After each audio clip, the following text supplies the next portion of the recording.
Hello hi नमस्कार। आज मोर ड्रेसटो बेलेग देखि आपनालोके भाबिसे सागे यूनिफर्म पिन्धि कत जाय। हय मैं बीटेक करि आछु जे मोर बीटेकर यूनिफर्म एइटुवे बेसिके पिन्धा নহয় किन्तु আজি पिन्धिबलगिया हल कारणটো मैं কৈ आछु। आरो साकी धूप জ্বলাব নোৱাৰাৰ বাবে আঁতৰৰ পৰাই নমু কৰি ললো।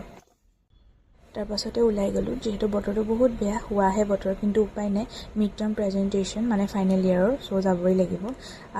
ग्रुप वाइज स्टार्ट হৈ গৈছিল प्रेजेंटेशन अलरेडी। तार पाछते आमार ग्रुपটো আহিলে লগতে ফটো দুকপি তুলি থৈছিল হেবে ইয়াতে লগাই দিলো ভিডিও কৰা নহলে বাৰু। तार पाछते আমি লাঞ্চ কৰি যোৱা নাছিলো সো ভাবিলো যে ওচৰতে থকা কেন্টিনখনত আমি লাঞ্চ কৰি লওঁ আৰু আজি লাঞ্চত আছিল চিকেন। বাৰু এনেকৈ প্ৰেজেন্টেশন শেষ হ'ল আৰু ৰুমলৈ আহিলো। আহি পাই মোৰ ইমান ভাগৰ লাগি গ'ল ন মই শুই দিলো আৰু প্ৰেজেন্টেশন আছিল বুলি আগদিনা একেবাৰে টোপনি নাহিলে। শুই উঠিয়ে গ'লো মাৰ্কেটলৈ কেইটামান বস্তু কিনিব আছিলে। তাৰ পাছতে সেই আৰু বস্তু কিনি মেলি ঘূৰি আহিলো। বাৰু মোৰ টি-শাৰ্টটো কেনেকুৱা লাগিছে জনাব দেই। আজি আছিল বাই।